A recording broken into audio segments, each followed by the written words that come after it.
Dayton! Yeah. Eric! Hi. And Max! Oh, they're staring at us. Hi. Excellent! Woo! Alright, let's do this thing.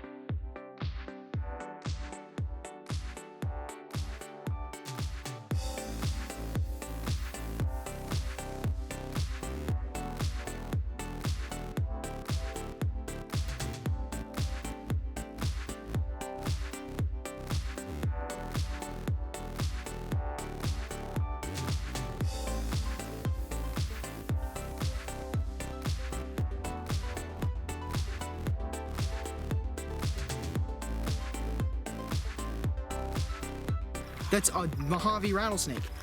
Epic. Oh, Somebody get your light on that. Somebody get your light on that. I got it. Okay, cool. I'm gonna record some on my phone just so we have different angles. Is it poisonous? Venomous, extremely. This one is the most venomous snake in the state. If it's so the ones here are mixed between neurotoxic and hemotoxic. And hemotoxic damages blood and blood vessels, if I'm remembering correctly. I know it's neurotoxic. Do you have a one of the bag for varieties. Oh, I'm not catching it. I'm gonna leave it there. Okay. Probably. Dude, I'm glad you saw that because I saw the stick. Yeah, I looked up and I'm like, cow pie? There's no cows out here. That's a snake. Without scaring it. There it goes. Oh, that's a diamondback. So the bands are very uniform and controlled looking. That shows it's a diamondback. It was sitting here. No, come back. You're cute. Oh, wicked. He's like barely touching. His rattle was vibrating for a second. That's awesome. I'm not gonna encroach on it anymore because I don't want to bug it. But that's cool. That's the second deadliest rattlesnake, or one, not second, probably like third or fourth in the state out of our 13 species. I think that's like third or fourth. So that means that I have now come in close contact and have officially touched it with my hook. 2 of the top 5 deadly species of rattlesnake in Arizona. That's pretty epic. This is the one that everyone stereotypically thinks of as the snake of the desert because everyone's like, oh, it's a diamondback. The Western Diamondback actually has an eastern counterpart, to those of you who don't know. The Eastern Diamondback is different though in darker coloration and complexion. Yeah, so what he's doing right now is he's recoiling up and redoing this, so he's hunkering down again to sort of get some good temperature regulation going on his underside. So he probably ate something recently. That's so cool. That crunching sound was the rattle, rubbing up against grass.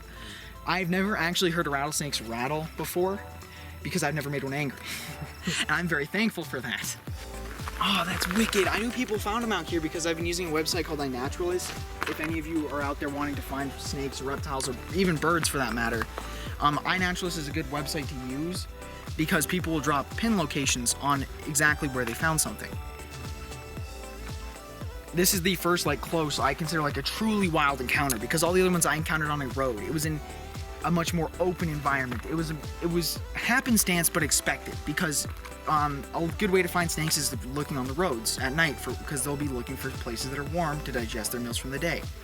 I'm not going to disturb him anymore. I'm not even going to pursue him. And I kind of stood still after poking him, letting him know I was here because I wanted him to not be shocked and jolt because usually that's when they are shocked and surprised, that's usually when bites occur. Is that or you needlessly engaging with them, which is another bad thing to do because I'm an introverted person. I suppose there's stuff on my shirt. And I don't like being engaged by people, especially people that are strangers. I don't like people just coming up and touching me. So I very much so empathize with that rattlesnake. I don't like being touched. I would like to have a heads up. I would much prefer a poke than a hug. Like, if someone's acknowledging that they're there, I'd prefer someone poking me to let me know I'm there rather than just randomly hugging me, because that'll probably scare me for a couple seconds. So I empathize with the rattlesnake in this case, and that's why I let it know I was here. I don't feel comfortable to the point of Steve Irwining it, where I just pick it up. And I'm like, crikey, look at this one here.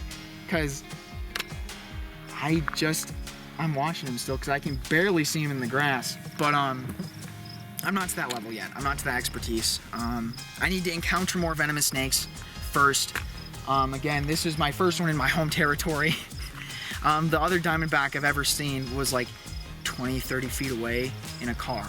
So this was an up close and personal of getting to see a wild diamondback. I've seen them up close before in enclosures and terrariums. So this was a different experience and a very enjoyable one at that. because that's now 2 species of rattlesnakes out of the 13 that I've seen. So I have 11 more to go. That's a snake trail in the path. With the width, that's probably a night snake. I've caught one of those before. They are so cool. No, they're not venomous. They're a small snake. They get max out, I think, 12 to 14 inches. They're not very big. They're very skinny. They're primarily nocturnal. They like to eat toads and frogs. But because we've found quite a few toads. Because this is in sand, that means that it's been fairly new, but I can't tell which direction it came from. It doesn't look like it went this way though, because this would have been moved like well, you know what direction it's going is if it's like this, you know, like little trails that show the speed. Well, yeah, but so the rattles kind of can distinctify the age of a snake. Now, this is not foolproof because rattles do break. Contrary to some people's beliefs, the rattles will break, they will crack, and they will come off during times of aggression or times of fleeing, or just natural wear and tear because they're climbing around on coarse rocks. The rattles will essentially be a sign of how many times they've shed. Now, shedding schedules are not necessarily always regular because they can happen at irregular times. It just really more so matters how much they're eating, and if they're regularly eating, they're regularly getting the optimum amount of food, it's a good indicator of how old they are. Now, if it's a stunted rattlesnake, as in they're not getting the proper amount of nutrition, they're not growing at the rate that they should, it's not a good indicator because they will be much smaller for their age. And I heard something today. But because of that, and them being smaller for their age, their rattles will also not reflect their current age. And that is kind of a problem for desert wildlife because desert wildlife will always be a lot smaller than their more bountiful counterparts. Like I was mentioning with the Eastern Diamondback versus the Western, the Eastern Diamondbacks get up to 7 or 8 feet long, and they are also about like that big around. They are massive, meaty snakes. But the Western Diamondback that we just saw was maybe this big. It was probably a juvenile, so I shouldn't assume that it was full grown. But I could tell by the rattles that I think it was, I want to say 8 or 7, I'm guessing, from the rattles that are there. So that means it's shed, 7 to 8 times. Now, you can, if you're very knowledgeable about the shedding schedules of certain species of snakes, you can distinguish about how old the snake should be based on the rattle. Now, on that one, if it sheds 7 to 8 times and they have a small little nub when they hatch out, and then they also shed post-hatching, that'll be 2 sheds. That'll automatically be 2 rattles, leaving 5 to 6 more sheds. So, and if we assume that this is a big assumption, that it is every 6 months about that they shed. So probably like twice a year, but I know that it probably isn't that case and that it's more so like once a year. But assuming that it's a semi-regular with at least 2 a year, that would make that snake about 3.5. So, if my assumptions are correct. Now, I can't stress this enough.